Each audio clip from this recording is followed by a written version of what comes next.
50 Cent has built TV empires out of street legends. BMF, Power, Raising Canaan. But there's one story he hasn't told yet, and it might be the most insane one of all. A TV series called Obsession, based on the life of a teenager from the South Bronx who built a $15 million empire before he was old enough to drink. A kid who was sleeping on park benches, brushing his teeth at fire hydrants, and within 12 months was pulling up in a white Mercedes, employing men twice his age and running the most aggressive operation the Bronx had ever seen. Before he turned 18, he had 50 employees on weekly salary. He had branded product with a crown logo. He had a corporate front called Tuxedo Enterprises. He offered his workers cash bonuses, gifts, and Disney World vacations. He was operating his business like a Fortune 500 company, while his classmates were worrying about what to wear to school. By 20, the press was calling him the Puerto Rican James Bond because of the spy gadgets he installed in his fleet of luxury cars. By 21, he was a multi-millionaire linked to a dozen homicides. His name was George Rivera. The streets called him Boy George, and the story of how a homeless Puerto Rican teenager became the most feared young kingpin New York City had ever seen is the reason 50 Cent wants to put it on television. George Rivera was born in the South Bronx. His father left when he was 6 months old. His mother beat him with extension cords. He ran away from home at 10. By 12, he had a PINS order from the court. He was bouncing between group homes, relatives, and the streets. He ended up at a group home in New Rochelle, where other kids remembered him as quiet, charismatic, and always meticulously dressed, even when he had nothing. That detail matters. Even when George Rivera was sleeping on park benches, he made sure his clothes were clean. He brushed his teeth at fire hydrants. He pressed his shirts. He understood something most people never figure out.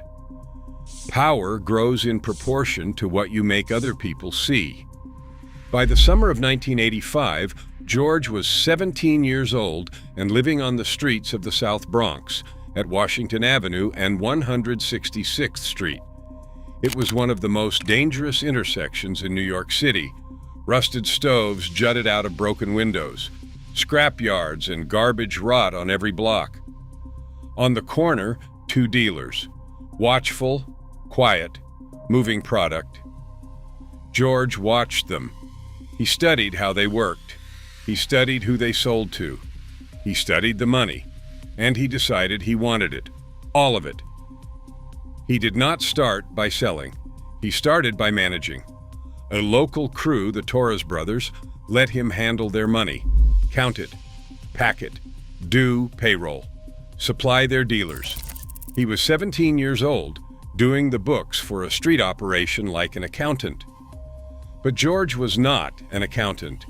He was learning the business from the inside, the same way a future chief executive officer learns by working in the mailroom. Within months, he went from counting someone else's money to building his own operation. And that is when the South Bronx found out what Boy George was really capable of. This is what made Boy George different from every other teenager selling on a corner in the 1980s in New York. While the rest of the city was chasing crack, every dealer, every crew, every corner, Boy George flipped the script. He sold something else entirely. While America was obsessed with the crack epidemic, Boy George was building an empire on the product nobody else was focused on. He saw a gap in the market that grown men missed, and he filled it. He branded it. He stamped every package with the name Obsession and a red crown logo. Later, he added a second brand, Sledgehammer. It was brand recognition for street product from a teenager who never finished high school. He set up a corporate front called Tuxedo Enterprises. He hired workers in their 30s and 40s, men who had been in the game for decades, and put them on a weekly salary, not commission salary like employees. He offered cash bonuses for performance. He sent his top earners on vacations to Disney World. He bought groceries for the families of his girlfriends, delivered daily by his dealers. For anyone who thought a teenager could not enforce discipline on grown men, Boy George had an answer.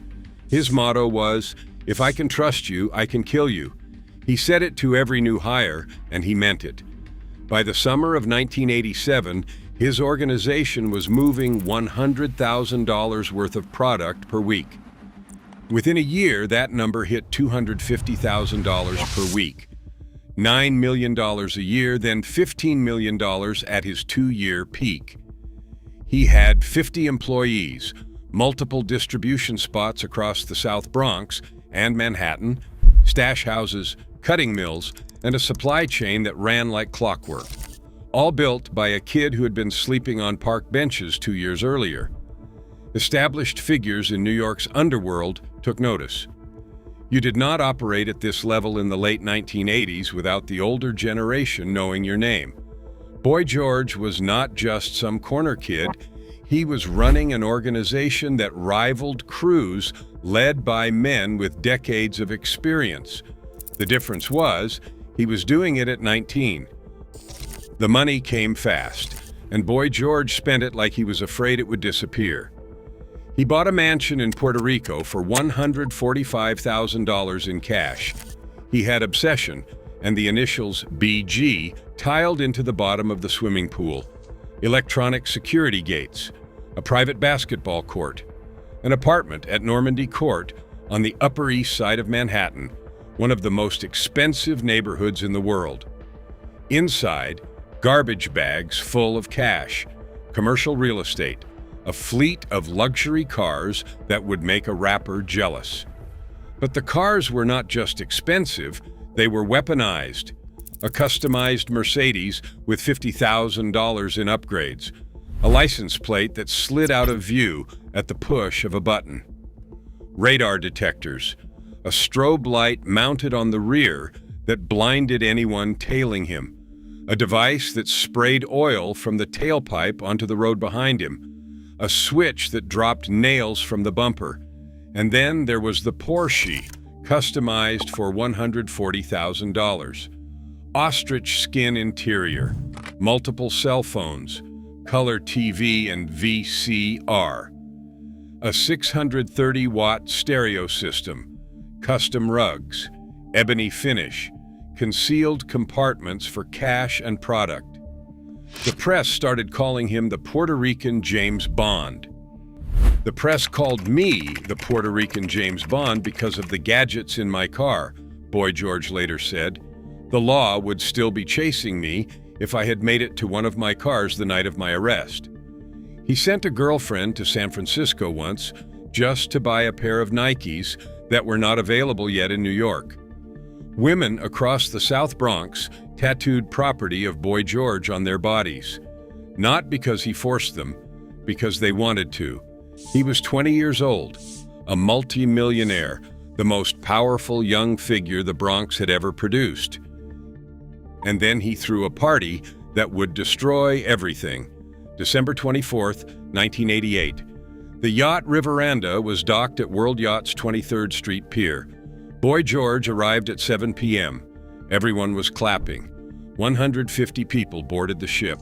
Teenagers in black tie, tuxedos, and gowns on a chartered yacht cruising New York Harbor on Christmas Eve. The tables were organized by spot location, each crew from each distribution point seated together, like departments at a corporate dinner. Distribution was how the room was arranged. There was a steak dinner, an open bar, and Big Daddy Kane performing live. Then came the gifts. Boy George handed his right-hand man $50,000 in cash and a Rolex watch. He gave another lieutenant a customized BMW. He distributed solid gold belt buckles with each recipient's name inscribed in diamonds to his top managers. Rolex and gold were signs of rank. Fights broke out between rival dealers at the party. At one point, a man was thrown overboard into the harbor. The captain's report described the 2-hour cruise as quite memorable. It was the most lavish party the New York drug world had seen since Nicky Barnes held court in Harlem. But this one was thrown by a 20-year-old kid from a park bench. But here is what Boy George did not know. Everything that happened on that yacht was being watched. The feds had been building a case, and the Christmas Eve party with the tuxedos, the gifts, the Rolexes, and the BMWs became the evidence that proved the scale of his operation. Photos from the party were later introduced at trial.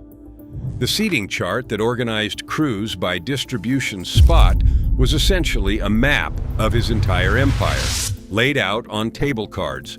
Boy George threw himself a party so extravagant it became the prosecution's best evidence. The violence was real. Boy George wasn't just charismatic, he was terrifying, and the bodies proved it.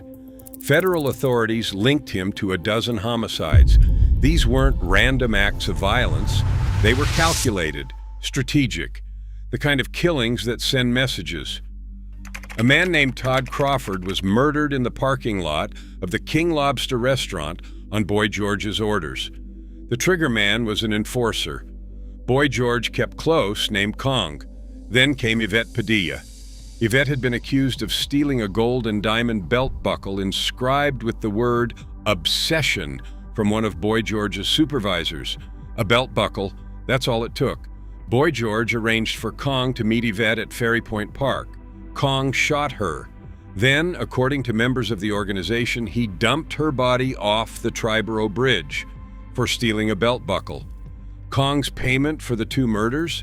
A few vials of product, a $5,000 cash bonus, and an invitation to the Christmas Eve yacht party. That's what a human life was worth in Boy George's operation. $5,000 and a seat on a boat. This is why established figures in New York knew his name.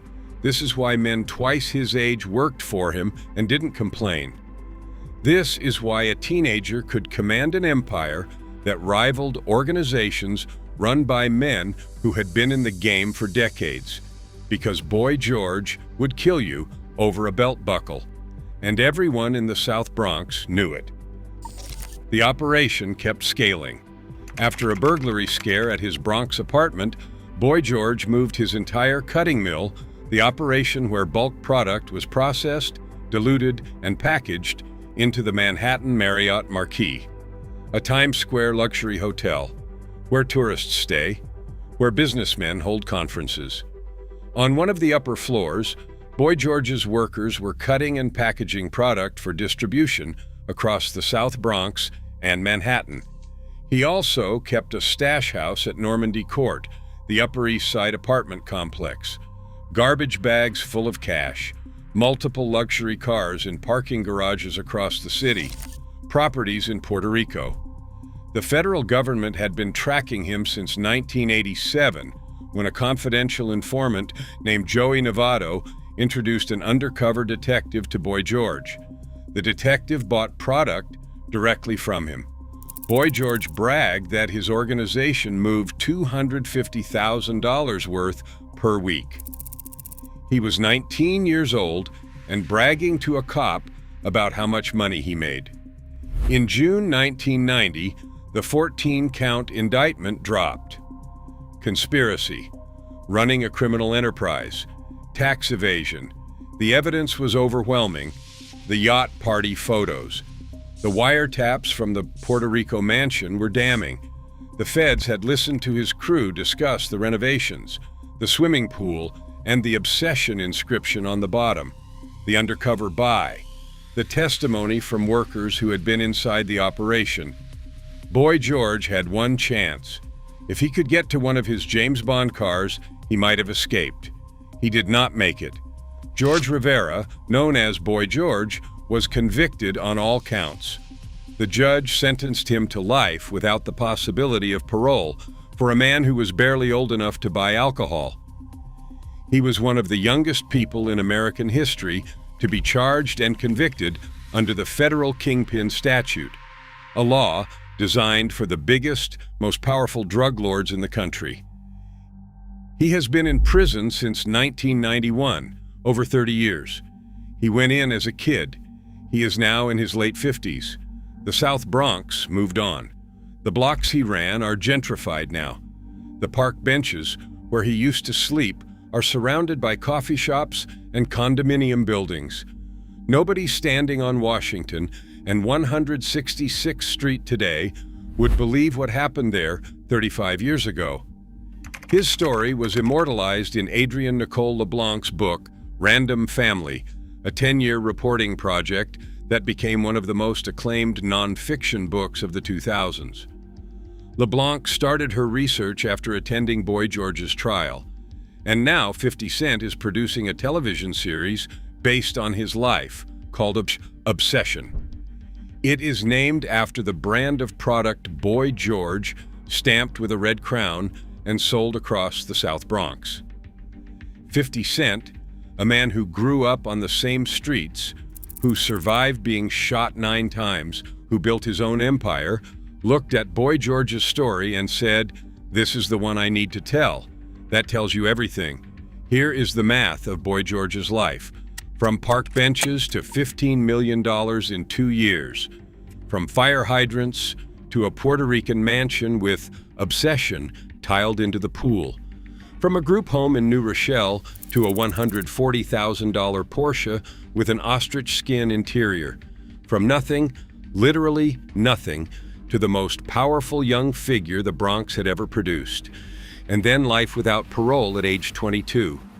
Every dollar, every car, every Rolex, every gold belt buckle with diamonds, every James Bond gadget, every garbage bag full of cash at Normandy Court, every steak dinner on a yacht on Christmas Eve. All of it traded for a cell. The Christmas Eve party was the peak. 150 people in black tie, Big Daddy Kane on stage, Rolex watches and BMWs handed out like party favors, a man thrown overboard into the harbor. And in that room, in those photos the feds would later introduce as evidence, was a 20-year-old kid from a park bench who had built everything from nothing in 24 months. He had the whole South Bronx in his hand. And the photos from his own party put him in prison for the rest of his life. Boy George once said that power grows in proportion to what you make other people see. He was right. The jury saw everything.